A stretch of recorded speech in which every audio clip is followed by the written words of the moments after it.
దగ్గర ప్రార్థన చేసుకుందాం. ఓం శ్రీ గురుభ్యో నమః.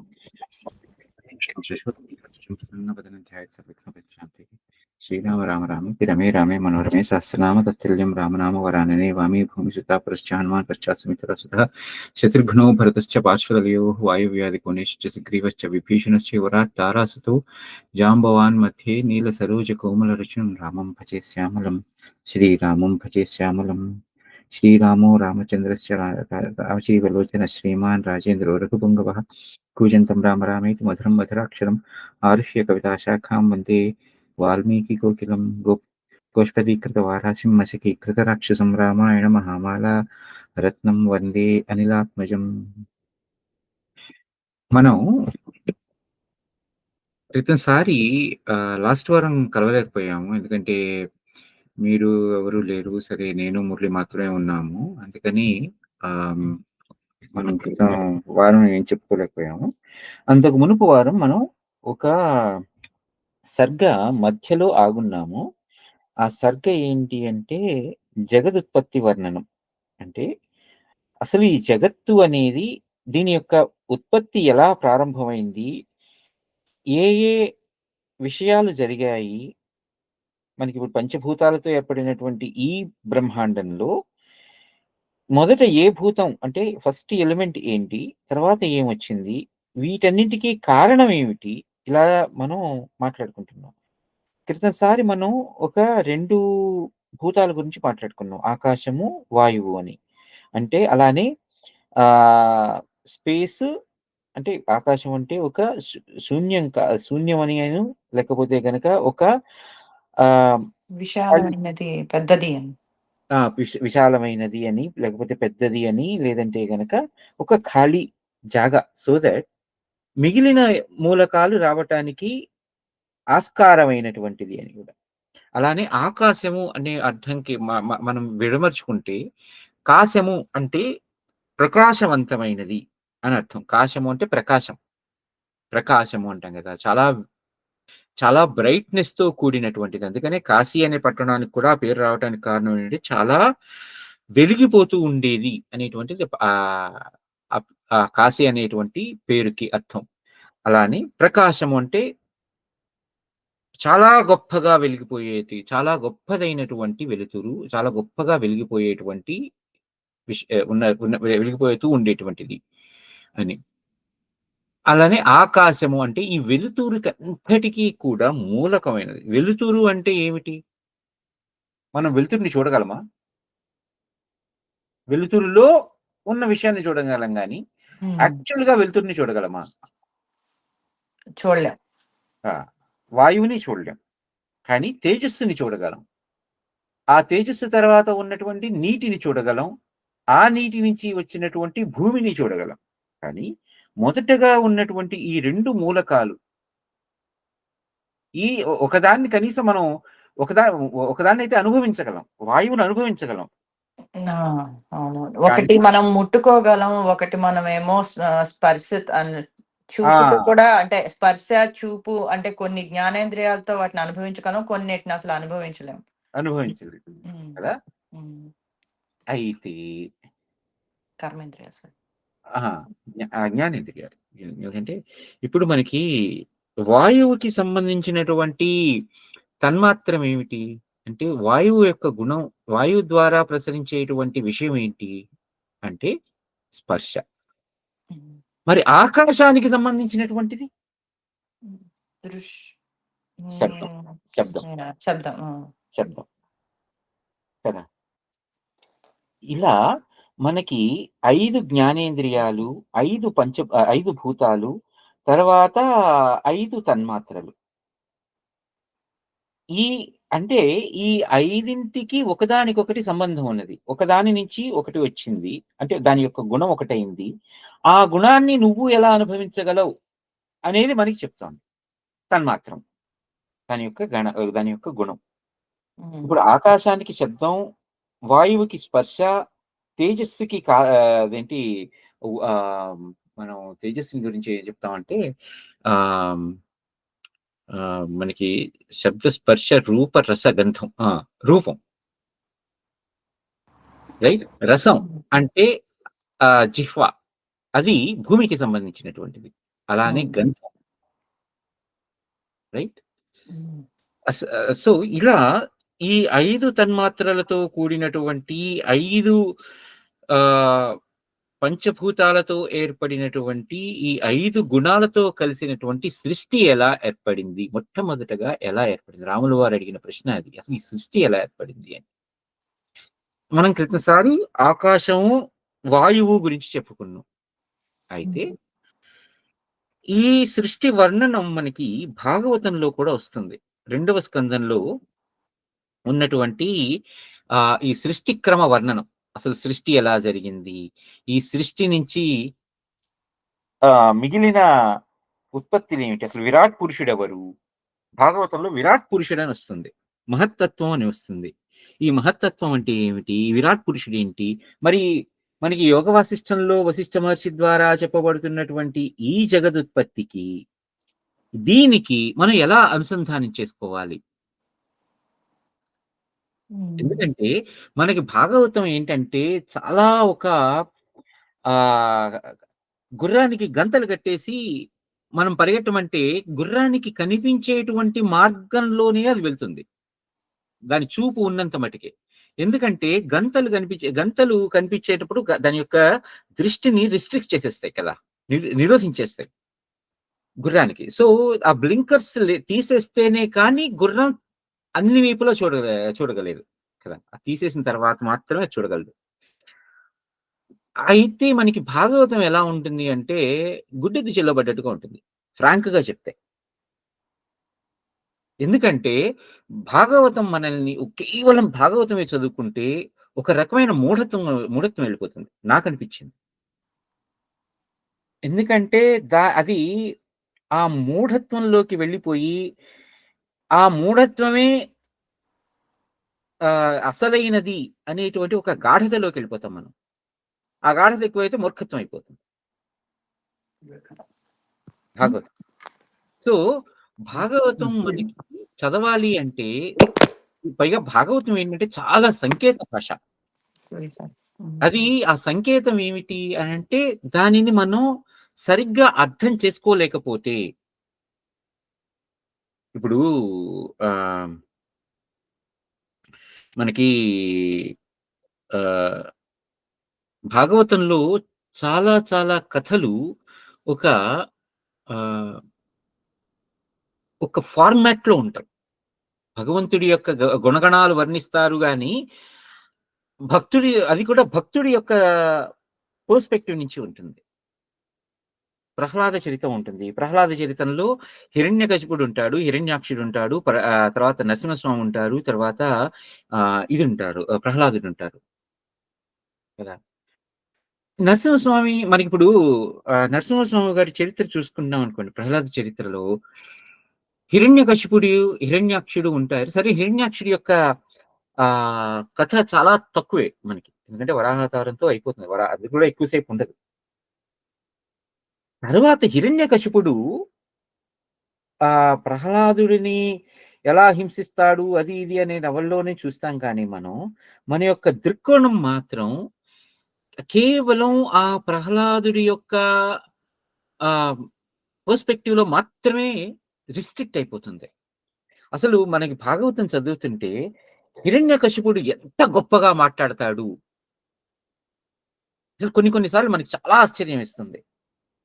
మన అంతవరకు ఒక టెంప్లేట్‌లో చూసినటువంటి హిరణ్యకశిపుడి యొక్క ఆహ్, ఆ క్యారెక్టర్‌ని మనం భాగవతం ప్రాపర్‌గా చదవకపోతే మనకి ఆహ్, ఆ టెంప్లేట్‌లోనే ఉండిపోయామనుకోండి. అసలు అనకూడదు గానీ ఒక రకంగా ఇస్కాన్ వాళ్ళ యొక్క మూఢత్వం మనకు తెలిసిపోతుంది. ఏం లేదు ఇంతే.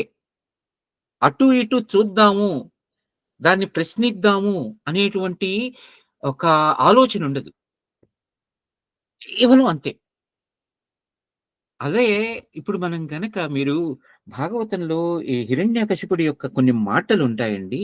ఎందుకంటే హిరణ్యాక్షుడిని విష్ణుమూర్తి వరాహ రూపంలో చంపేసిన తరువాత తల్లి ఏడుస్తూ ఉంటుంది. "అరే! నా బిడ్డ" అని. అలానే హిరణ్యాక్షుడి భార్యలు ఏడుస్తూ ఉంటారు. ఏడుస్తూ ఉంటే హిరణ్యకశిపుడు ఒక కథ చెప్తాడు వాళ్ళమ్మకి. వాళ్ళమ్మకిను అందులో ఒక యమధర్మరాజు గారు ఒక బ్రాహ్మణుడితో మాట్లాడుతున్నటువంటి ఒక సందర్భం. ఆ సందర్భంలో ఎలా చెప్పారు? ఏం చెప్పారు అనంటే అందులో అంటాడు ఒక మాట. ఏంటంటే, వీళ్ళందరూ ఉన్నవాళ్ళు మళ్ళీ ఏదో ఇంకా ఎక్కువ కాలం కలకాలం బ్రతుకుతూ ఉందాం అనుకుంటారా? అనుకుంటున్నారా వాళ్ళు? వాళ్ళు పోతారు. ఏదో ఒకటి రోజున. మరి వాళ్ళెందుకు ఏడుస్తున్నారు ఇలాగా? అని ఒక తత్వబోధన చేస్తాడు హిరణ్యకశిపుడు. ఒక్క నిమిషం.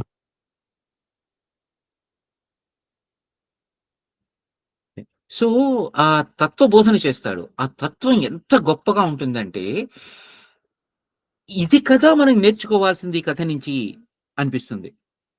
హిరణ్యకశిపుడి యొక్క కథ. పైగా పైగా మనం ఎవరికైనా మనకి నరసింహస్వామి వారిని దర్శనం చేయించింది ఎవరు? హిరణ్యకశిపుడు. ఎందుకంటే భగవంతుడు నాకు ఈ రకంగా కనిపించాలి అని మనకి తను తను తను డిజైన్ చేసుకున్నాడు. నాకు భగవద్ దర్శనం ఇలా కావాలి అని. ఇంకో రకంగా ఏ రకంగా వద్దు అని. తను తెలిసి చేసుకున్నాడా? తెలియక చేసుకున్నాడా? అది లోపల ఉండేటువంటి జీవుడి యొక్క పరివేదన అవన్నీ మనకు తర్వాత అర్థమవుతాయి.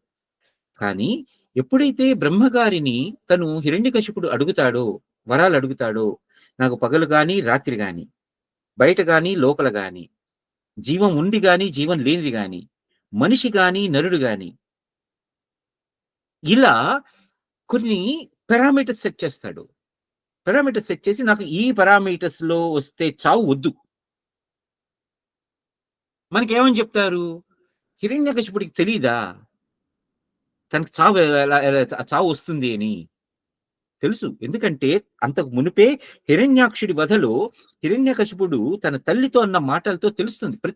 పుట్టిన ప్రతి ఒక్కడు చావాల్సిందే అని. హిరణ్యకశిపుడికి కూడా తెలుసు. కాపోతే మన పెద్దలు గాని, ఈ ప్రవచనాలు చెప్పేటువంటి వాళ్ళు గాని, అంటే నేను వాళ్ళనేమి గ్రహించట్లేదు.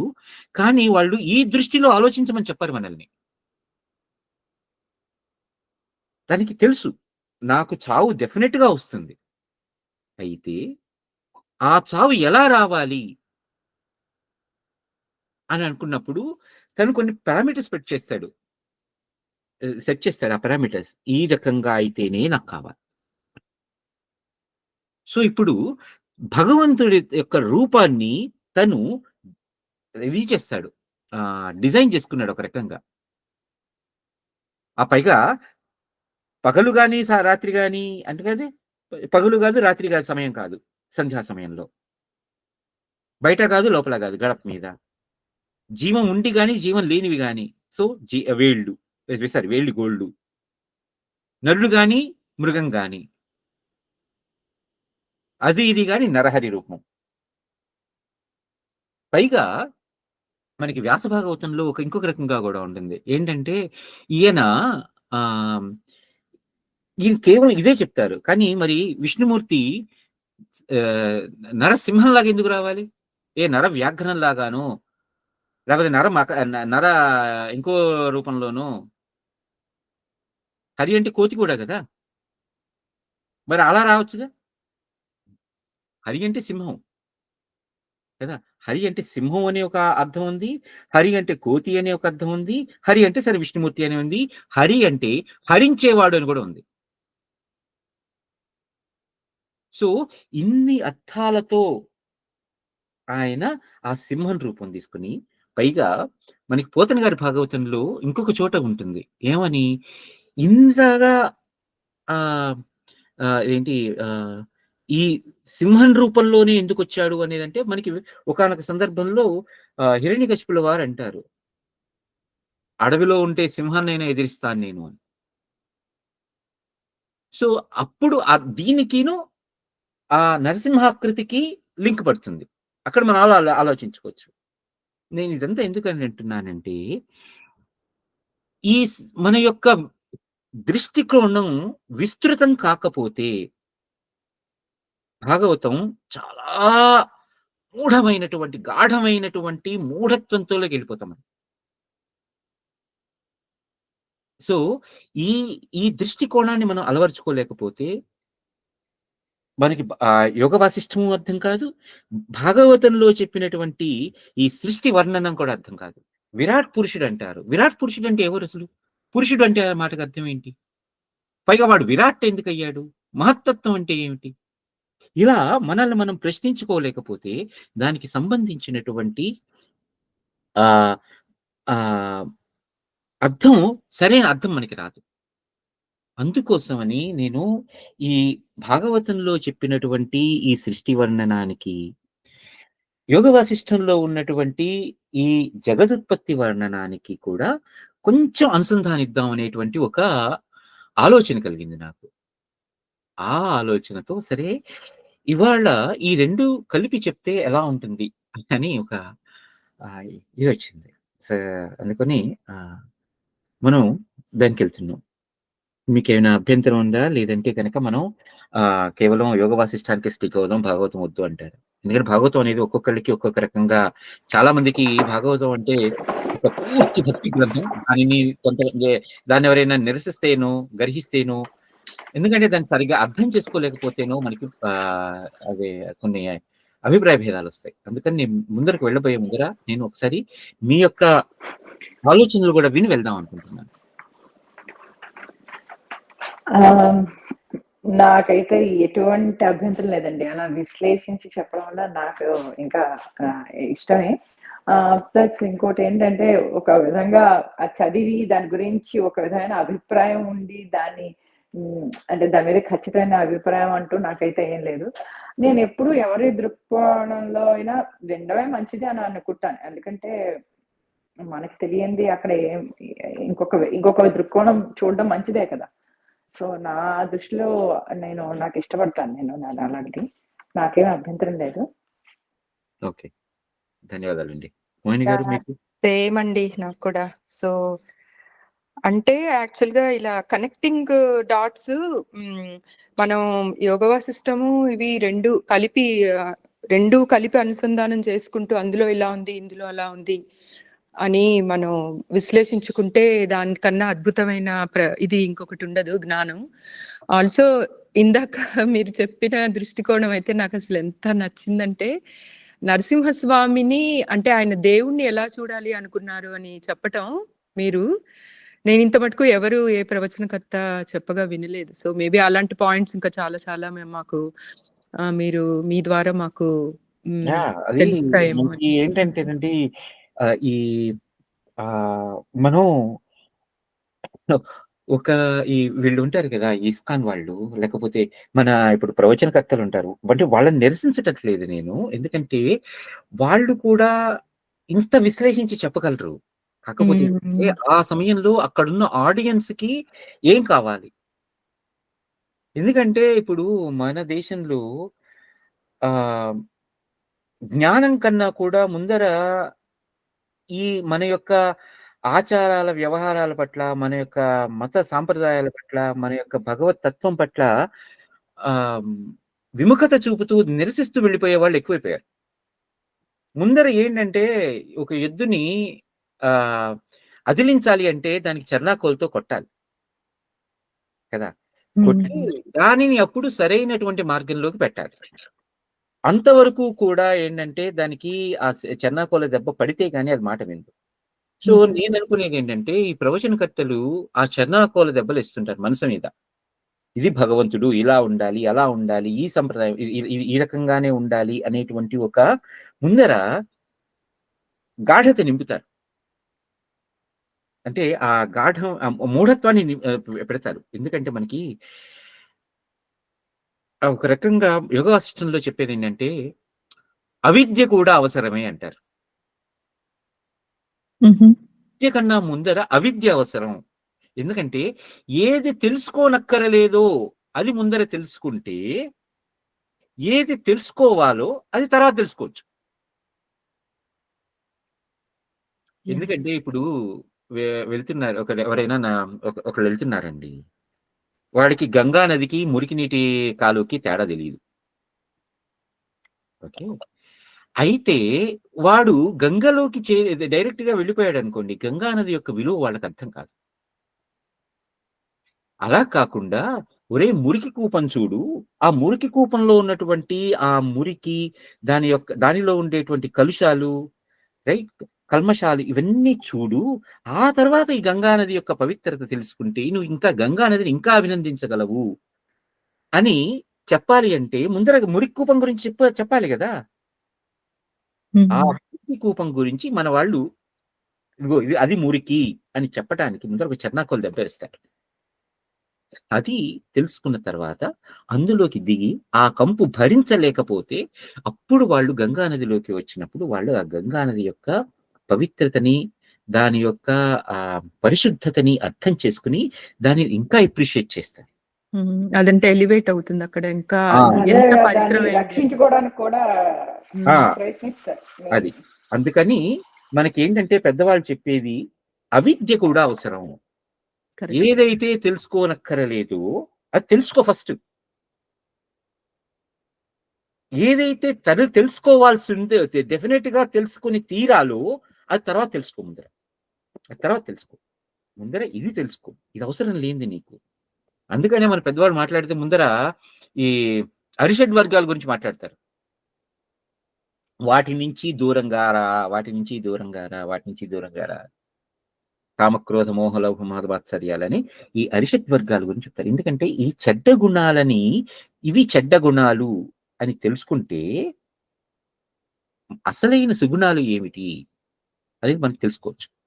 అది అందుకోసమని మన బహుశా ఈ ప్రవచనకర్తలందరూ కూడా ఆ విషయాన్ని చెప్తారు అని అనిపిస్తుంది నాకు. నేను వాళ్ళని నేను నిరసించాను. ఎందుకంటే వాళ్ళు మాట్లాడేటప్పుడు వాళ్ళ ఎదురుగుండా ఉన్న ఆడియన్స్ ఎవరు? ఇప్పటికే మన దేశంలో హైందవం నశించిపోయి క్రైస్తవం ఈ మహమ్మదీయం ఎక్కువైపోతుంది. కాబట్టి అటు ఆ మురికి కూపాల వైపు వెళ్ళకంటరా, ఈ పవిత్రం వైపు రండిరా. ఎందుకంటే ఏదైతే ఉద్ధరిస్తుందో ఆ ఉద్ధరించే దాని వైపు వెళ్ళాలి. అధోగతి వైపు ఇప్పుడు లోయ గురించి తెలుసుకుంటేనే కదా ఉన్నతమైన శిఖరం ఏంటో అని తెలుసుకునేది. దాని గురించి అందుకని నేను వాళ్ళని గ్రహించను. కాకపోతే వాళ్ళు చెప్పేటువంటి విధానంలో ఇంకా విస్తృతం ఏంటి, అందుకని వాళ్ళు పెద్దోళ్ళు మాట్లాడేటువంటి మాటలు చాలా గొప్పవి. కాకపోతే మనకి చదువుకున్నాం కాబట్టి ఇప్పుడు మనం చదువుకుంటూ ఉన్నాం కాబట్టి ఈ భాగవతం ఏమిటి, యోగ వాసిష్టం ఏంటి, మహాభారతం ఏంటి, ఇవన్నీ కూడా మనం చాలా విశ్లేషించుకుంటూ వెళ్ళాం. తప్పకుండా అండి. కనెక్ట్ చేసుకుంటూ వెళ్ళటం అనేది ఇట్స్ రియల్లీ నైస్. మాకు ఇంకా ఎక్కువ తెలుస్తుంది అజ్ఞానంలో ఉన్న నాలాంటి దానికి. అయ్యో, I'm okay whatever the way you are like trying to మాకు అర్థమయ్యేలాగా చెప్పాలనుకుంటాం. అందుకని సరే, మనం భాగవతంలో ఫస్ట్ సృష్టి వర్ణనం అని ఉంటుంది 5వ అధ్యాయం 2వ స్కంధంలో. అందులో నారద మహర్షి అంటే యాక్చువల్గా అంత చతుర్థాధ్యాయంలో పరీక్షిత్ మహారాజు గారు అడుగుతారు అసలు సృష్టి ఎక్కడి నుంచి వచ్చింది, ఎలా పుట్టింది, ఏమిటి అని. ఈ ఇది కూడా జగదుత్పత్తి వర్ణనమే. సృష్టి అంటే జగత్తు రెండు ఒకటే కాబట్టి అది ఎట్లా వచ్చింది, ఇది ఎట్లా వచ్చింది అని అడుగుతున్నప్పుడు శుకుల వారు చెప్తుంటారు ఏంటంటే, మొట్టమొదటగా నారదుల వారు బ్రహ్మదేవుల దగ్గరికి వెళ్ళి ఎందుకంటే నారదుల వారికి అంతవరకు తెలిసినటువంటి, అంటే ఇప్పుడు గుర్రానికి ఇది గంతలు కట్టేస్తే అది ఎట్లా చూస్తుందో కేవలం అలాంటి జ్ఞానమే ఉంది నారదుల వారికి. ఎందుకంటే తన తండ్రి అయినటువంటి బ్రహ్మదేవుల వారే అత్యంత ఉన్నతమైనటువంటి వారు, వీరిని మించిన వాళ్ళు ఇంకోళ్ళు లేరు, ఆయనే సర్వోన్నతుడు, ఆయనే అన్ని చోట్ల వ్యాపించి ఉన్నాడు, సర్వాంతర్యామి, ఆయనే అసలైన విషయం అనేటువంటి తెలిసినప్పుడు ఒక్కసారి బ్రహ్మదేవుల వారు తపస్సు చేసుకుంటున్నాగా చూస్తే ఈయన వెళ్ళి అడుగుతారు, అసలు మీరు ఎవరి గురించి చూస్తున్నారు? నాకు తెలిసి మీరే అత్యంత ఉత్కృష్టమైనటువంటి జ్ఞాన సంపద కలిగినటువంటి వాళ్ళు, మీరే అత్యంత ఉన్నతులు, సర్వోన్నతులు, మరి మీరు ఇంకా ఎవరి గురించి అసలు తపస్సు చేయాల్సిన అవసరం ఉంది, మీరు ఎవరి గురించి ఆరాధించాల్సిన అవసరం ఉంది అని నారదుల వారు అడుగుతారు. అడిగినప్పుడు పైగా నాకు ఈ ఆత్మతత్వ సాక్షాత్కారం గురించి చెప్పండి. పైగా రాముల వారు ఏం ప్రశ్న అడిగారో నారదుల వారు బ్రహ్మదేవుల వారిని అదే ప్రశ్న అడుగుతారు. ఈ విశ్వం యొక్క లక్షణం ఏంటి? దీనికి ఆధారం ఏంటి? దీన్ని సృష్టించిన వాళ్ళెవళ్ళు? ఇది పైగా ఇది సృష్టించింది, పుట్టించబడింది అంటే దానికి కూడా ఎక్కడో ఒక చోట లయం ఉంటుంది కదా! ఇది ఎక్కడ లయమైపోతుంది? అసలు ఈ విశ్వం అంటే ఏమిటి? దీని తత్వం ఏంటి నాకు చెప్పండి? పైగా నీకు ఈ విజ్ఞానం ఎలా ప్రాప్తించింది? తండ్రిని అడుగుతున్నారు. నీకసలు ఈ విషయం అంతా ఎలా తెలిసింది? నువ్వు ఈ సృష్టిని ప్రారంభించడానికి ఆధారమైనదేది? నీకంటూ ఎవరైనా స్వామి ఉన్నారా? ఆ స్వామి ఎవరు?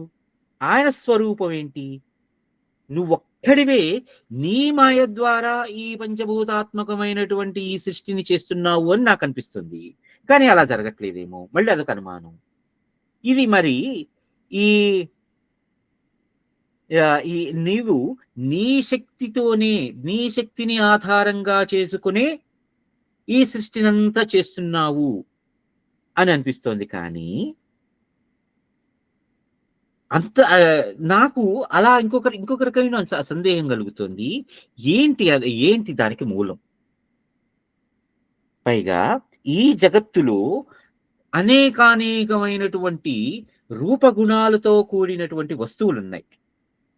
కొన్ని అధమమైనవి ఉన్నాయి, కొన్ని మధ్యమమైనవి ఉన్నాయి, కొన్ని ఉత్తమమైనవి ఉన్నాయి. ఈ క్లాసిఫికేషన్ ఎలా చేశావు? పైగా ఇవన్నీ కూడా నామరూప గుణాత్మకాలే. వాటికి పేర్లు, రూపాలు, గుణాలు వీటితో కూడినవి. వాటి మూలంగానే అవి ఈ ఉత్తమ, మధ్యమ, అధమ స్థాయిలుగా వర్ణించబడ్డాయి. మరి వీటిని ఎవరు క్లాసిఫై చేశారు, ఎలా క్లాసిఫై చేశారు అని నారదుల వారు బ్రహ్మదేవుల వారిని అడిగారు. అప్పుడు బ్రహ్మదేవుల వారు ఏమంటారంటే, నాయనా నారదా, ఇక్కడ నీవు అడిగిన ప్రశ్నతో నేను భగవంతుడి యొక్క రూపగుణ వైభవాలని వర్ణించడానికి నాకు ప్రేరణ కలుగుతోంది. నువ్వు ఫస్ట్ నన్ను సర్వజ్ఞుడి కింద, సర్వేశ్వరుడి కింద, సర్వోన్నతుడి కింద ఇలా మాటలు ఏవైతే ఉన్నాయో ఇవేవి కూడా అసత్యం కాదు. ఎందుకంటే నాకంటే కూడా అధికమైనటువంటి పరమాత్మతత్వాన్ని గురించి ఎరగనంత వరకు ఇదంతా కూడా నా ప్రభావమే అనేటువంటి విషయం లోకానికి అంతటికీ అనిపించడం సహజం. అంటే బ్రహ్మదేవుల వారు ఏమంటున్నారు?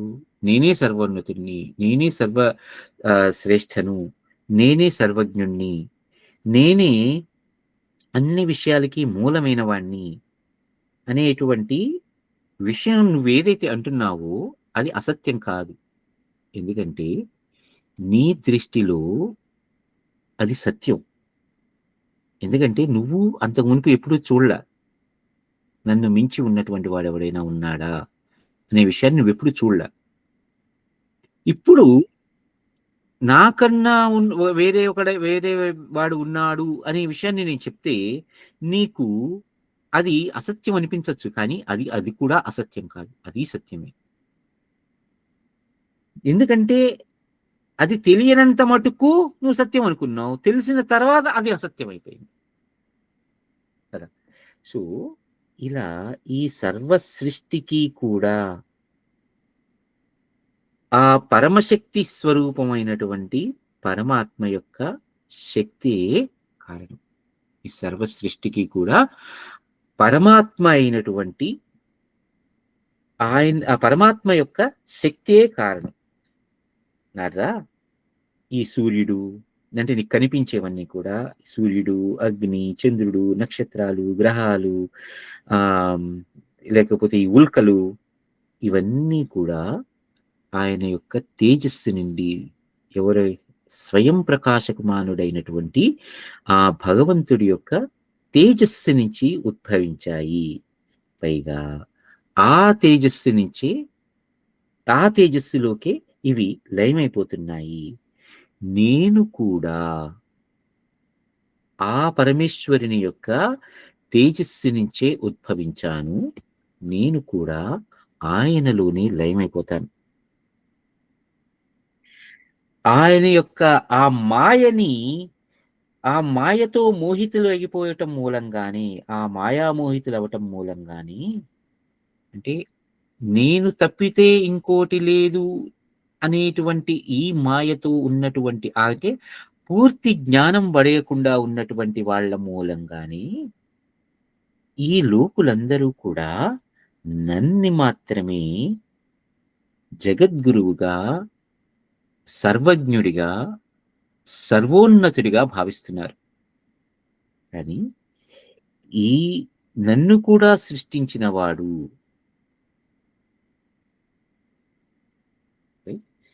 విలజ్జమానయా యస్య స్థాతుమీక్షా పథేముయా విమోహితా వికథంతే మమాహమితి దుర్ధియః ద్రవ్యం కర్మ చ కాలశ్చ స్వభావో జీవ ఏవ చ వాసుదేవాత్ పరో బ్రహ్మన్ నచాన్యోర్థోస్తి తత్వతః. ఈ నన్ను సృజించిన వాడు గాని, ఈ కృష్ణుడు ఎవరైతే అని అంటున్నారు, ఈ జగద్గురువు కృష్ణుడే జగద్గురువు అని ఎవరైతే అని అంటున్నారో ఆ వాసుదేవుడే అన్నింటికీ కూడా మూలము. భాగవతం మొత్తం కూడా మనకి వాసుదేవుడు వసతీతి వాసువహ అని మనటువంటి ఈ భావం ఏదైతే ఉందో అది దాని ప్రకారమే ఉంటుంది. ఇక్కడ మరి తెలియనంత మటుకే కదా. అంటే మాయ అంటే ఏంటి అంటే తెలియకపోవటం మాయ, రైట్? మనం మాయతో ఆవరింపబడి ఉన్నాం. మాయతో ఆవరింపబడి మాయ అంటే ఏమిటి అంటే తెలియకపోవటం, అజ్ఞానం, అవిద్య. ఎప్పుడైతే విషయం తెలిసిందో ఇక మాయ అనేది ఉండదు. సో మాయ అనే మాటకి డెఫినిషన్ ఏంటి అంటే అవిద్య, తెలియకపోవటం. అదొక్కటే డెఫినిషన్. ఎప్పుడైతే ఇప్పుడు మనకి ఒక్కొక్కసారి పొద్దున్నే మంచు కప్పేస్తూ ఉంటుంది, విపరీతమైన మంచు కప్పేస్తుంది, పొగ మంచులా ఉంటుంది. ఆ పొగ మంచు నుంచి మనం ముందరికి వెళుతున్న కొద్దీ ఆ పొగ మంచులో మనం డ్రైవ్ చేసుకుంటూ వెళ్తున్నాం అనుకోండి, స్లోగానే వెళ్తాం, లైట్ వేసుకునే వెళ్తాం. కానీ మన ప్రయాణం ఆగిపేసాం అనుకోండి, మన చుట్టూ పొగ మంచు అలానే ఉంటుంది. అలా కాకుండా ఆ పొగ మంచుని మనం చీల్చుకుంటూ వెళ్తూ ఉంటే మన ప్రయాణం వెళ్ళే కొద్దీ ఆ పొగ మంచు తరిగిపోయి దాని విషయం మనకి బోధపడుతుంది కదా. ఆ పొగ మంచులో మనకి ఒక 5 అడుగుల దూరమే కనిపించవచ్చు, 100 అడుగుల దూరం కనిపించవచ్చు. కానీ ఆ తర్వాత ఏముంది అనేది మనకి తెలియదే కదా. ఇప్పుడు నారదుల వారి పరిస్థితి కూడా అదే ఉంది. ఆ పొగ మంచులోనే ఉన్నారు ఆయన. తనకు తెలిసినంత మటుకు బ్రహ్మదేవుడే సత్యం, బ్రహ్మదేవుడే ఇది సర్వజ్ఞుడు. కానీ తర్వాత ఏంటి? కాకపోతే ఆ జిజ్ఞాస ఎప్పుడైతే ఆయనలో వచ్చిందో ఆ మాయ తొలగిపోవడం ప్రారంభించింది. అది మనం వెళ్తున్నటువంటి ఆ త్రోవ గుండా వెళ్తున్నాం. మనం కూడా ప్రస్తుతం అలానే ఉన్నాం, కొంచెం తెలుసుకుంటూ వెళ్తున్నాం. అదే మనకి మాయ తొలగిపోవడం. సో మాయ అంటే ఇంకోటి ఏదో పెద్ద విషయమే కాదు. మాయను తొలగించుకో అంటే ఏం లేదు, తెలుసుకోవటం, విషయం తెలుసుకోవటం. సో ఇక్కడ మనకి బ్రహ్మదేవుల వారు ఆ నారదుల వారికి చెప్పిన మాట ఏంటి అంటే, ఈ మాయ ఆ పరమాత్మ ఎందు నిలువజాలదు. ఎందుకంటే పరమాత్మ అనేవాడు సర్వజ్ఞానుడు, అంత విషయం తెలిసినవాడు. ఆఖరికి ఆ మాయ కూడా ఆయన యందు విద్య అయిపోయింది. ఎందుకంటే పొగమంచు అనేది కూడా ఒక వాతావరణం మొత్తాన్ని ఒక ఇదనుకుంటే, పరమాత్మ అని అనుకుంటే, ఆ వాతావరణంలో ఉన్నటువంటి ఒకానొక మార్పే కదా పొగమంచు అనేది. అలానే పరమాత్మ అనేవాడు మొత్తం ఆవరించి ఉన్నాడు అంటే ఆ అవిద్య అనేది కూడా ఆ వాతావరణంలో, అంటే ఆ పరమాత్మలోనే ఒక భాగం. అందుకని అవిద్య అనేది కూడా పరమాత్మ యొక్క తత్వమే. విద్య ఎలా పరమాత్మతత్వమో అవిద్య కూడా పరమాత్మతత్వమే. మాయ అనేది కూడా పరమాత్మతత్వమే. కాబట్టి కాకపోతే ఏంటి, ఆ మాయలో ఉన్నంత మటుకు కూడా ఏముంటుంది ముందర? ఎదురుగుండా ఎవడొస్తున్నాడు పొగమంచులో, నా వెనకాల ఎవడున్నాడు, వాడికి కనిపించకపోతే వాడు వచ్చి నన్ను గుద్దేయచ్చు, నా ముందున్న వాడికి కనిపించకపోతే నేను వెళ్ళి వాడిని గుద్దేయచ్చు. ఇలా ఆ పొగమంచు తత్వాన్ని మనం ఈ అవిద్య అనేటువంటి లేకపోతే మాయ అనే తత్వానికి కనుక మనం కలుపుకుంటే, దాన్ని కనుక అబ్స్ట్రాక్ట్ చేస్తే, మనకి ఇప్పుడు మాయా అనే తత్వం తెలియకపోవడం మూలంగానే కదా నేను లేకపోతే నాది అనేది అహంభావంతో కూడినటువంటిది అయిపోయింది, అహంకారంతో కూడినటువంటిది అయిపోయింది కదా. ఎప్పుడైతే అది కూడా, ఈ మాయ కూడా భగవత్తత్వమే, అంటే పొగమంచు కూడా వాతావరణానికి సంబంధించినటువంటి ఒక తత్వమే అని అనుకుని మనం ఎలా వెళ్తున్నామో, అలానే మాయ అనేది కూడా భగవత్ తత్వమే అని అనుకుంటూ మనం వెళ్తూ ఉంటే, మనకి ఆ మాయలో కూడా భగవత్తత్వాన్ని దర్శించుకుంటూ వెళ్తే, ఇక నేను ఒళ్ళు జాగ్రత్తగా పెట్టుకుని పొగమంచులో ఎలా డ్రైవ్ చేస్తానో, అలానే ఇక్కడ కూడా నా యొక్క జ్ఞానాన్ని పెంపొందించుకుంటూ ముందరికి వెళ్తూ ఉంటాను. వెళ్తూ ఉంటే ఎప్పటికో అప్పటికి ఆ మాయ అనే పొర చీలిపోతుంది. కేవలం దానికి కావాల్సింది కాస్త సహనం, కాస్త ఓర్పు. ఆ ఓర్పులో మనం ఎలా వెళ్ళాలి అనేటువంటి ఒక నేర్పు. ఆ నేర్పు మనకి సాధన ద్వారా వస్తుంది. సో ఇక్కడ నారద మహర్షి బ్రహ్మగారిని అడిగినటువంటి ప్రశ్నకి బ్రహ్మగారు ఏమని చెప్తున్నారు, ఈ మాయ ఆ భగవత్తత్వంలోనే ఉన్నదైనా ఆ భగవత్ తత్వం ముందర ఉండలేదు, అంటే భగవంతుడు ఎదురుగా నిలబడలేదు. ఎందుకంటే సూర్యుడు వచ్చాడు అనుకోండి, పొగమంచు కరిగిపోతుంది కదా. అలానే ఎప్పుడైతే ఆ జ్ఞానోదయం అవుతుందో, అప్పుడు మనకు ఉన్నటువంటి ఆ మాయ అనేటువంటి పొర తొలగిపోతుంది. తొలగిపోయి ఇక ఇదే నేను, ఇది నేను అని కాకుండా ఇదే నేను అనేటువంటి ఒక అహంభావంలో మనలో పోతుంది. పోయి ఇది నేను, ఇదంతా కూడా నేనే అనేటువంటి ఒక జ్ఞాన ప్రసరణ కలుగుతుంది మనకి.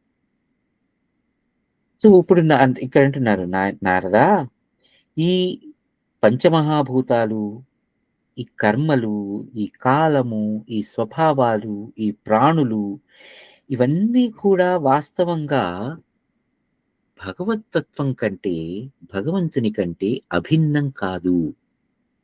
ఇవన్నీ కూడా భగవత్తత్వమే. ఎందుకని ఇప్పుడు అనుకున్నాం, మాయ కూడా ఆ వాతావరణం, అంటే పొగమంచు కూడా ఆ వాతావరణానికి సంబంధించిన ఒక గుణమే. అలానే మాయ కూడా భగవత్తత్వంలో ఒక తత్వమే అనేది అనుకుంటే, అప్పుడు ఈ మాయలో ఉన్నటువంటి ఈ పంచమహాభూతాలని మనం ఏవైతే అనుకుంటున్నామో, వీటన్నింటికీ మూలం కూడా ఆ భగవత్తత్వమే. అదే ఆత్మస్వరూపం, ఆత్మ సాక్షాత్కారం. బేసిక్గా ఇక్కడ మనకి కలిగేది అదే ఆత్మ సాక్షాత్కారం అనేటువంటి విషయం గురించి మనకు తెలుసు. పైగా వేదములు, ఇక్కడ ఒక శ్లోకం ఉంటుంది, నారాయణ పరావేద దేవ నారాయణాంగజాహ నారాయణ పరాలోక నారాయణ పరామఖాహ అంటారు భాగవతంలో, ఈ సృష్టి క్రమంలో ఉన్నది. వేదాలు దేనినైతే ప్రతిపాదిస్తున్నాయో అదంతా కూడా నారాయణుని తత్వమే, శ్రీమన్నారాయణుడే అనేటువంటి ఉంటుంది. ఇక్కడ నారాయణ అనే మాటకు అర్థం మనం తెలుసుకోవాలి. నారాయణుడు అంటే 4 చేతులుండి శంఖచక్ర గదాలు పద్మాము పట్టుకొని ఉన్నవాడు, నీలమేఘశ్యాముడు, ఏదో మంచిగా 6 అడుగులు ఎత్తు, లేకపోతే వెంకటేశ్వర స్వామి లాగా 9 అడుగులు ఎత్తు, ఇలా కాదు.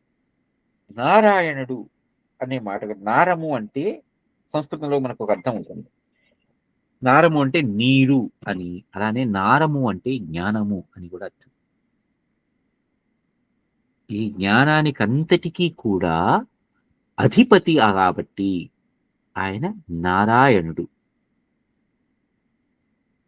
అందుకని అంతేగాని జ్ఞానం బేసిక్‌గా జ్ఞాన స్వరూపం. వేదాలు దేనినైతే ప్రతిపాదిస్తున్నాయో, ఎవరినైతే ప్రతిపాదిస్తున్నాయో అంటే వేదాలు ప్రతిపాదించట్లా. ఆయన చేత అంటే జ్ఞానం చేత ప్రతిపాదించబడ్డవి. అంటే జ్ఞానంతో ఇది నేర్చుకో, ఇది నేర్చుకో, ఇది తెలుసుకో, ఇది తెలుసుకో, ఇది తెలుసుకో అని ఏవేవైతే చెప్పబడ్డాయో అవి వేదాలని చెప్పబడుతున్నాయి. వేదము అంటే తెలుసుకోవలసినది. వేదము అంటే జ్ఞానము, తెలుసుకోవలసింది అనే మాటకు అర్థం వేదం. వేదం 4 వేదాలు, 5 వేదాలు. మనకి వేదంలో ఆల్మోస్ట్ 1300 శాఖలు ఉన్నాయి.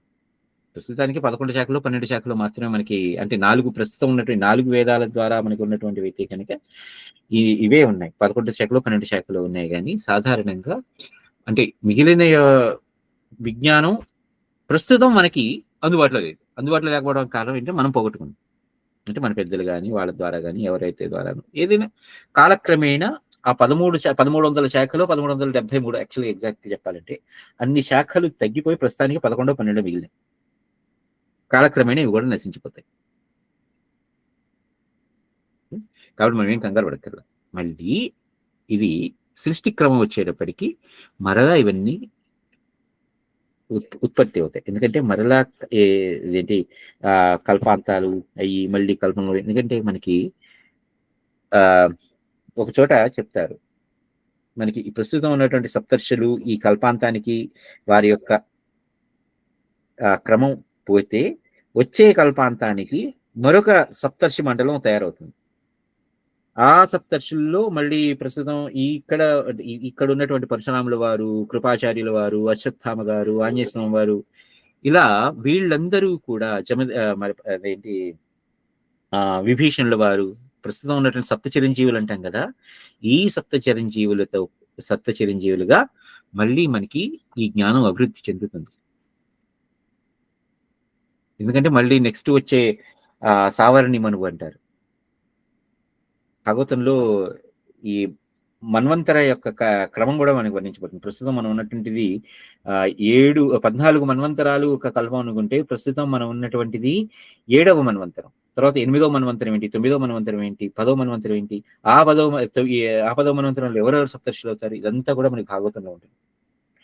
ఓకే, ప్రస్తుతం మనం ఉన్నటువంటి ఈ 7వ మన్వంతరంలో ప్రస్తుతం మనం ఉన్నది 28వ మహాయుగం.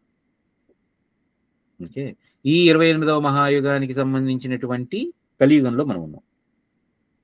ఓకే, అందుకని వైవస్వత మన్వంతరే కలియుగే ప్రథమ పాదే అంటాం కదా. ఈ వైవస్వత మన్వంతరంలో 28వ మహాయుగంలో 4వ యుగమైనటువంటి కలియుగంలో మనం ఉన్నాం. ప్రస్తుతానికి మనకి ఇంతవరకు వెళ్దాం. కాకపోతే ఏంటంటే అసలు విషయంలోకి వద్దాం, ఆత్మతత్వ సాక్షాత్కారం గురించి. ఈ జ్ఞానం ఏంటి, అజ్ఞానం ఏంటి అని అనుకుంటున్నాగా, ఈ నారాయణుడే నారాయణ పరావేద దేవా నారాయణాంగజా నారాయణ పరాలోక నారాయణ పరామఖా. వేదాల ద్వారా ప్రతిపాదింపబడుతున్నటువంటి నారాయణుడా, లేకపోతే నారాయణుడి ద్వారా ప్రతిపాదింపబడినటువంటి వేదాలు, రెండు ఒకటే. ఎందుకంటే నారాయణుడి ద్వారా వచ్చాయి అంటే అజ్ఞానాన్ని మనం శాఖలు చేసాం. ఇప్పుడు ఒక బీజం నుంచి ఒక వృక్షం వచ్చినప్పుడు ఆ వృక్షం మరలా శాఖోపశాఖలుగా ఎలా అయితే విస్తరిల్లుతుందో అలానే నారాయణుడు అనేటువంటి లేకపోతే జ్ఞానం, పరమాత్మ అని ఏవైతే మనం దేన్నైతే రిఫర్ చేసుకుంటుంటామో అది ఒక చిన్న బీజం అయితే ఆ బీజం నుంచి ఉద్భవించినటువంటిది ఈ సృష్టి అనుకుంటే, ఈ సృష్టి లేకపోతే ఈ బీజం నుంచి ఉద్భవించినటువంటి జ్ఞానం కదా, సృష్టి దగ్గరికి వెళ్ళద్దు ఇంకా, జ్ఞానం అనుకుంటే ఈ జ్ఞాన వృక్షం అనేది వృద్ధి చెంది అది శాఖోపశాఖలుగా వృద్ధిల్లితే ఇప్పుడు మనం చెట్టు చూసామా, విత్తనాన్ని చూసామా? చెట్టుని చూస్తున్నాం మనం. కానీ దానికి మూలం అంటే ఇప్పుడు చెట్టు గురించి ఆలోచించాను అనుకోండి, ఈ చెట్టు ఎక్కడి నుంచి వచ్చిందిరా అంటే అంటే వేదాలు దేనినైతే ప్రతిపాదిస్తుంటే దానికి మూలమైనది ఏంటి? దాని యొక్క విత్తు. ఈ విత్తు ఎక్కడి నుంచి వచ్చింది? మళ్ళా చెట్టు. అంటే జ్ఞానం నుంచి మనం మూలంలోకి వెళ్తాం, మరలా మూలం నుంచి జ్ఞానంలోకి వస్తాం. సో ఇక్కడ నారాయణుడి ద్వారా ప్రతిపాదించబడిందా, లేకపోతే ఏదైతే ప్రతిపాదించబడిందో దాని ద్వారా నారాయణుడా అంటే ఇది ఒక సైకిల్. ముందర ఆయన పరమాత్మ దగ్గర నుంచి వేదాలు ప్రతిపాదించబడ్డాయి, వేదాల నుంచి మళ్ళీ పరమాత్మ ప్రతిపాదింపబడుతున్నాడు. అంటే ఒకదానికొకటి మిర్రర్ రిఫ్లెక్షన్ కూడా కాదు, బేసిక్గా చెప్పాలంటే రెండు ఒకటే. ఎందుకంటే మిర్రర్ రిఫ్లెక్షన్ అన్నాను అనుకోండి, మిర్రర్లో నాకు కుడి ఎడమ అవుతుంది, ఎడమ కుడి అవుతుంది, అప్పుడు మిర్రర్ రిఫ్లెక్షన్ కాదు అది. నాకు రెండు ఒకటే అయితేనే అప్పుడు నేను అదే చెప్తాను. అందుకని వేదమూర్తి అన్నా, లేకపోతే జ్ఞానమూర్తి అన్నా, లేకపోతే జ్ఞానం అనేది అన్నా, అదంతా కూడా ఆ పరమాత్మ యొక్క తత్వమే. ఓకే. సో ఇక్కడ బ్రహ్మగారు ఏం చెప్తున్నారు నారదుల వారికి, నువ్వు చేసే తపశ్చర్యల ప్రతి లక్షణం, నువ్వు చేసేటువంటి ఏదైతే తపస్సు, ఏదైతే తపించిపోతున్నావో, దేని గురించి అయితే తపించిపోతున్నావో, ప్రతి తపన యొక్క లక్షణం కూడా పరమ పురుషుడే, పరమాత్మే. ఓకే. ఈ జ్ఞాన సాధనలు గాని, లేకపోతే ఈ హోమాలు గాని, యజ్ఞాలు గాని, ఇవన్నీ ఏవైతే చేస్తున్నావో అవన్నీ కూడా ఆ మూలాన్ని చేరడానికే. ఆ పరమాత్మే ద్రష్ట, దర్శనం, తర్వాత దృష్టి. పైగా ఆయన్ని సర్వాన్ని నియమించిన వాడు ఆయన. ఇక్కడ ఆయన అంటే ఒక పురుషుడు అని అనుకోకండి. ఒక I'm not fixing it to A gender. ఎందుకంటే మళ్ళీ ఆయన అన్నాను అంటే కనుక మనకి ఒక పురుష రూపం వస్తుంది. నో, ఎందుకని ఏదో ఒక దాంతో రిఫర్ చేయాలి కాబట్టి ఆ మాట అంటున్నాను, రైట్? అంతే. సో ఇక్కడ పైగా మనకి భాగవతం తత్వం అంతా కూడా నారాయణుడు అనేటువంటి ఒక పురుష రూపాన్ని చూపిస్తారు. పైగా పురుషుడు అనే మాటకి ఇక్కడ అర్థం ఇంకోటి కూడా వస్తుంది. పురుషుడు అనే మాటకి అర్థం ఏంటి? పురమునందు ఉన్నవాడు కదా. ఏంటి? ఏదైతే ఒక పురమునందు, పురము అంటే కైండ్ ఆఫ్ క్లోజ్డ్ ఎన్కాప్సులేషన్, ఆ దాంట్లో ఎవడైతే రిసైడ్ అయి ఉన్నాడో వాడు పురుషుడు. ఈ దేహంలో ఉన్నటువంటి వాడు, ఎందుకంటే ఈ దేహం మొత్తం కూడా ఒక ఎన్కాప్సులేటెడ్ బాడీ కదా, చర్మంతో కప్పబడినటువంటి బాడీ. ఒక దాని లోపల అంటే ఉండి ఈ దేహానికి ఒక జీవక్రియని అందిస్తున్నటువంటి చైతన్యం ఏదైతే ఉందో వాడు పురుషుడు. అది స్త్రీ దేహమే కానీ, పురుష దేహమే కానీ, లేకపోతే ఒక వృక్షమే కానీ, లేకపోతే ఒక ఒక గడ్డి పరకే కానీ, లేదంటే గనక ఒక పురుగే కానీ, జంతువే కానీ, ఏదైనా కానీ దాని లోపల ఉండి దానికి చైతన్యాన్ని అందిస్తున్నాడు కాబట్టి వాడు పురుషుడు. పరమ పురుషుడు అన్నింటికన్నా గొప్పవాడే. అంటే ఇప్పుడు ఒక చెట్టు ఉంది, ఆ చెట్టుకి ఆకులున్నాయి, రైట్? మీరు ఆ ఆకుని చూస్తే ఆ చెట్టు ఏంటో చెప్పగలరు, జ్ఞానం ఉంటే మనకి. ఓకే గంగాధర్ గారు, ఏం పర్లేదు.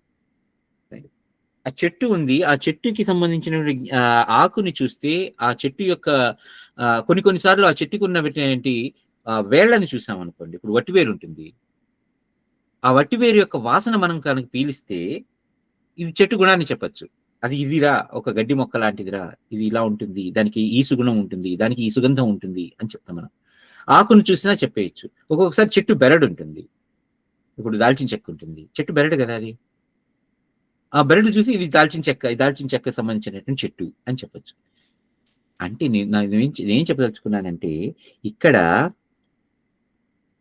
చెట్టు నుంచి జీవం గురించి, అదే అంటే చెట్టు నుంచి ఆ చెట్టు నుంచి ఉద్భవించిన వాటి గురించి, ఆ చెట్టు యొక్క లక్షణాలు చెప్పచ్చు, లేకపోతే ఆ చెట్టుకి సంబంధించినటువంటి దాని నుంచి ఏం ఉద్భవిస్తుందో కూడా చెప్పవచ్చు. ఇప్పుడు మామిడి చెట్టు నుంచి మామిడికాయలు వస్తాయి, కదా. అంటే ఒక చెట్టు అంటే పరమాత్మకి సంబంధించినటువంటి ఆ లక్షణం నుంచి వచ్చినటువంటి ఈ ఆత్మ లక్షణాలని మనం చెప్పచ్చు.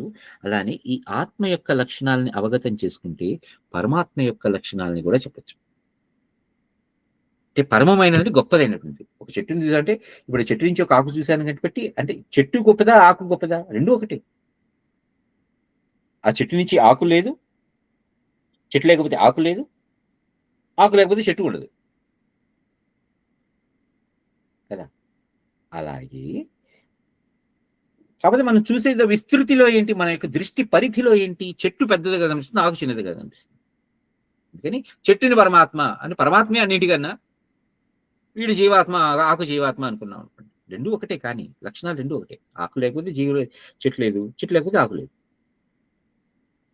రెండింటి లక్షణాలు ఒకటే. కేవలం దాని యొక్క విస్తృతిని మాత్రమే పరిగణించి మాత్రమే మనం అది పరమాత్మ, ఇది జీవాత్మ అని మనం చెప్పుకుంటున్నాం.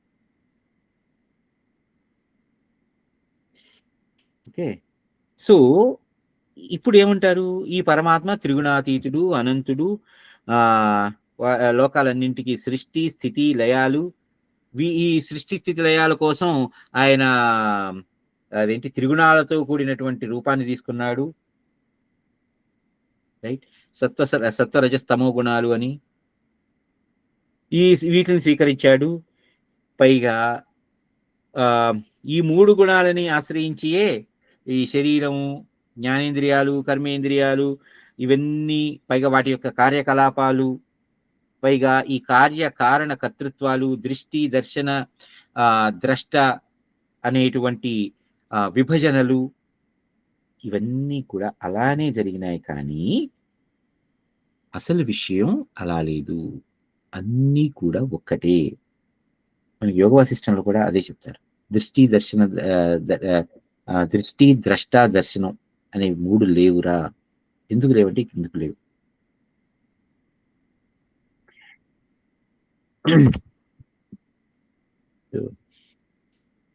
తర్వాత నారదా, ఇంద్రియాతీతుడైనటువంటి ఈ భగవంతుడు ఈ మూడు గుణాల చేత కప్పబడ్డాడు అని అంటారు. ఈ మూడు గుణాల చేత కప్పబట్టం ఏంటి? ఆయన కప్పేశాయా గుణాలు, లేకపోతే చూస్తున్న కంటిని కప్పేశాయా? ఇప్పుడు నేను ఒక వస్తువు ఉంది, రైట్. ఆ వస్తువుకి నల్ల రంగు పూసేసా. అయితే ఆ వస్తువులో ఏముందో నాకు తెలియదు, ఆ నల్ల రంగు వెనకాల ఏముందో నాకు తెలియదు. అది ఒక పర్స్పెక్టివ్.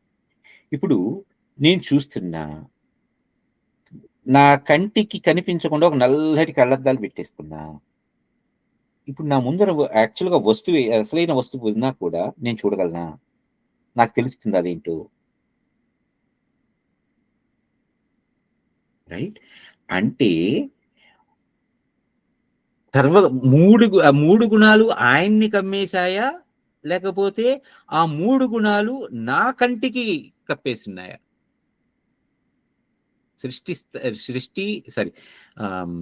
సత్వరజస్తమో గుణాలు అనేటువంటి ఈ మూడు గుణాలు నా కళ్ళ ముందర నల్ల కళ్ళద్దాలుగా ఉండిపోయి నాకు దృష్టిని ప్రసరింపజేయలేకపోతున్నాయి. కానీ ఎప్పుడైతే ఈ మూడు గుణాలకి ఉన్నటువంటి లక్షణాలను పక్కన పెట్టి ఇవి కాదు నాకు కావాల్సింది, ఆఖరి సత్వగుణం కూడా అక్కర్లా మనకి. ఎందుకంటే సత్వగుణం కూడా నా కంటిని కప్పేసేటువంటి ఒక నల్లటి రంగే, నల్ల కళ్ళద్దాలే. ఆ సత్వగుణం కూడా అక్కర్లేదు, రజస్సు అక్కర్లేదు, సరే తమస్సు మనకి వద్దు అనుకుంటాం. కానీ ఈ మూడిటిని పక్కన పెట్టేస్తే సత్వం కూడా అక్కర్లేకుండా పోతే అప్పుడు నాకు ఎదురుకుండా కనిపించేది ఆయన యొక్క అసలైన తత్వము. అప్పుడు కానీ నాకు అసలు విషయం స్థిరపడదు.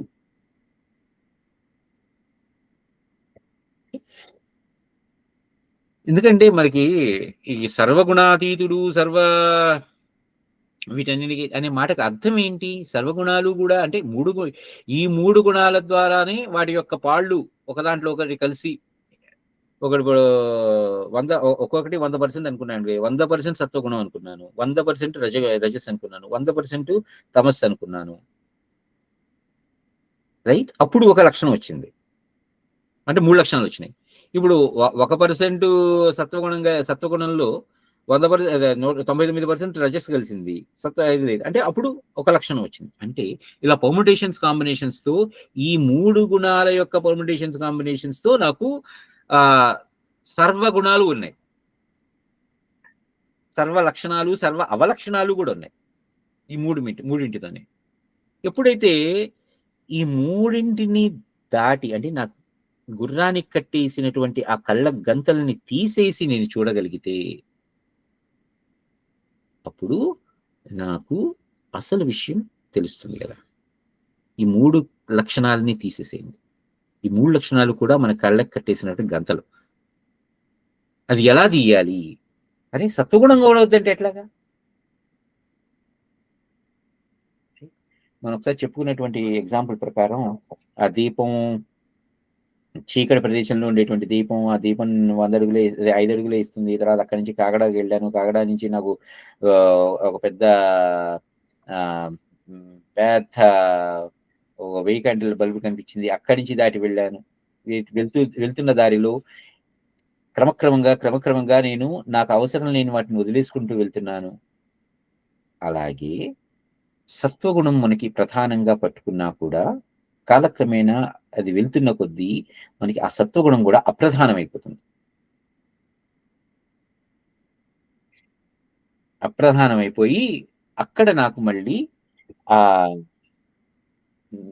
ఇవేవీ లేనటువంటి, వీటి యొక్క అవసరం ఏవీ లేనటువంటి ఒక తత్వం బోధపడుతుంది. ఆ తత్వమే పరమాత్మతత్వం అనుకో, లేకపోతే ఆత్మతత్వం అనుకో, ఇంకోటి ఏదైనా అనుకో, కానీ అది అది ఒక్కటి బోధపడిన తర్వాత ఇంకేం అవసరం లేదు. అందుకని పరమాత్మ సర్వగుణ సంపన్నుడు, సర్వగుణాత్మకుడు అంటే ఈ 3 గుణాలు ఉన్న, ఈ 3 గుణాల యొక్క శాతాలతో తేడా వచ్చి అవి అన్ని గుణాలు వచ్చినా ఈ 3 గుణాలని దాటి అవతలికి వెళ్తేనే నాకు పరమాత్మ అనేటువంటి తత్వం బోధపడుతుంది.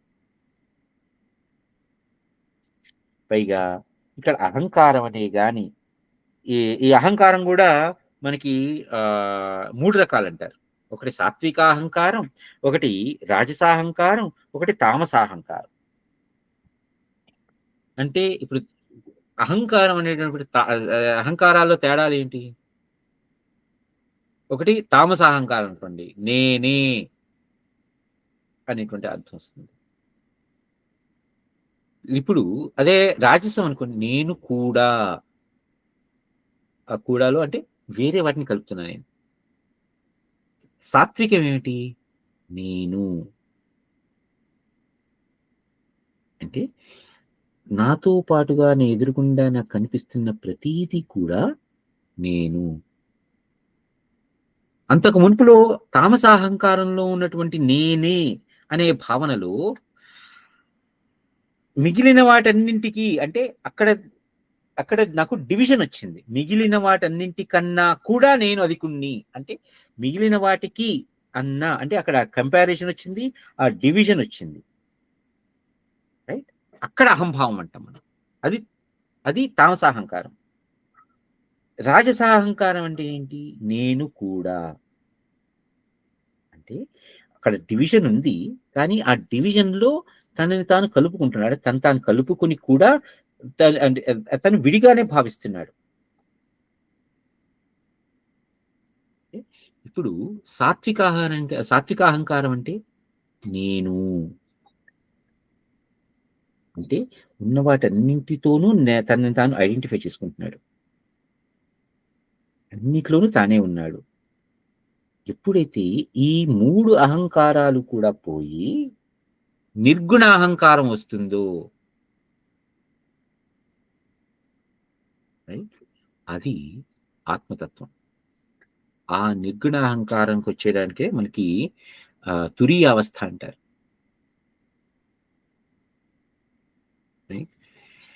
ఇప్పుడు అదేంటి, జాగ్రత్త, స్వప్న, సుషుప్తి, తురీయ, ఈ 3 అవస్థలకి ఉన్నటువంటి అవతల ఏదైతే ఉందో అది తురియం అంటారు. అయితే జాగ్రత్త స్వప్న సుషుప్తికి అవతల తురియం ఉంది, అది ఇది. రైట్? అలా అని ఇక్కడ ఆ ఆ, నారద, ఈ సాత్విక, రాజసిక, తామసాహంకారాలు క్రమక్రమంగా జ్ఞానశక్తి, క్రియాశక్తి, ద్రవ్యశక్తి ప్రధానమైనవి వీటికి. అంటే తామసాహంకారం ఉండేటప్పటికి ద్రవ్యశక్తి, తర్వాత రాజసాహంకారం అంటే క్రియాశక్తి, తర్వాత సాత్వికాహంకారం అంటే జ్ఞానశక్తి. రైట్? మనకి ఇంత మునుపు ఒకసారి విన్నాను, పరమాత్మతత్వం బోధపడిన తర్వాత, అది ఆత్మతత్వం, పరమాత్మతత్వం అని ఏదైతే విందో అది బోధపడిన తరువాత ఆ జ్ఞానం కూడా అవసరం లేదు మనకి. వేదాలు కూడా అవిద్య అయిపోతాయి, విద్య కూడా అవిద్య అయిపోతుంది. ఇప్పుడు ఇందాక ఎగ్జాంపుల్ గా చెప్పుకున్నప్పుడు లైట్, చిన్న చిన్న లైట్, పెద్ద లైట్, ఆ పెద్ద లైట్, ఇంకా అనంతమైనటువంటి లైట్ అని అనుకున్నప్పుడు ఆ అనంతమైనటువంటి లైట్ దగ్గరికి చేరిపోయిన తర్వాత ఇంకా అసలు లైట్ యొక్క అవసరమే ఉండదు కదా మనకి, ఎందుకంటే you're part of that light. ఇంకా అప్పుడు నీకు లైట్ యొక్క నువ్వే లైట్ అయిపోయావు, ఇంకా మొత్తం అంటే ఆ కాంతి, ఆ శక్తి అంతా నువ్వే అయిపోయిన తర్వాత ఇంకా నీకు అసలు ఇంకో వేరే శక్తి అవసరమా? ఆ స్థితిలోకి వెళ్ళిపోతే ఇంకా మిగిలిన వాటి యొక్క ఈ అహంకారాలు, సాత్వికం, రాజసం, తామసికం ఏవి అవసరం లేదు. అలానే అక్కడి వరకు వెళ్ళిన తర్వాత వేదం, జ్ఞానం అనేది కూడా అవసరం లేదు. కాకపోతే అక్కడి దాకా వెళ్ళాలి, అది ఎప్పుడు మన మనసులో మెదులుతుండాలి. అక్కడి దాకా వెళ్ళాలి, వెళ్ళాలి, వెళ్ళాలి. ఏదైతే తెలుసుకుంటే ఇంకా ఏది తెలుసుకోవాల్సిన అవసరం లేదు, అదొక్కటి తెలుసుకోవటమే ఆత్మవిద్య. అంటే ఆ ఆత్మవిద్యను తెలుసుకుంటే చాలు.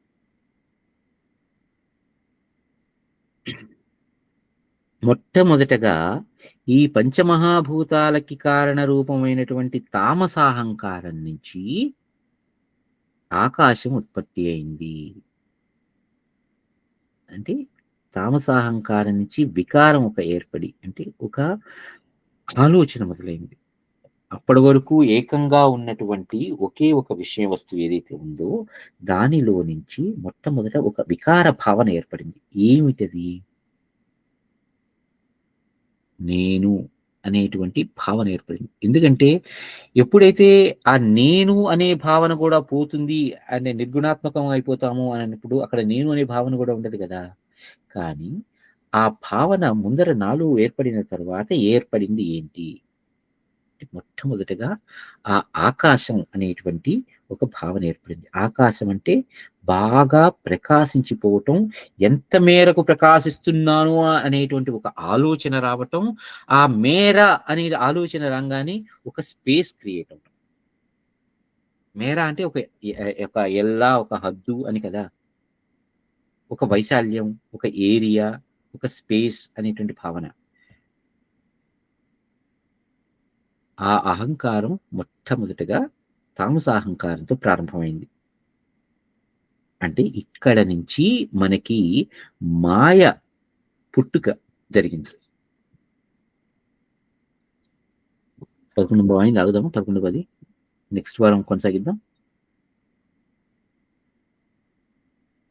మోహిని, మురళి, మీకేమైనా ఉన్నాయా? మోహిని గారు ఏం డౌట్స్ అంటారండి? మీకేమైనా డౌట్స్ ఉన్నాయండి? లేదండి, వెరీ బ్యూటిఫుల్ క్లాస్ టుడే. నేను కొన్ని అదే మీరు చెప్పిన వాటికి అదే వెలుతురు దాకా వెళ్ళిన తర్వాత, అంటే ఐ థింక్ వెలుతురే మనం అయిపోయినప్పుడు ఇంకా వెలుతురు అవసరం మనకి లేదు కదా. అవునండి, భావం అదేనా మీరు చెప్పి? అవునండి, అవునండి. ఇట్స్ వెరీ బ్యూటిఫుల్ అండి, చాలా బాగుంది, అర్థమైంది. Thank you. సరే, అయితే మనం ఇవాళ రాదామా? షూర్ అండి. ఓకే అండి, అందరికీ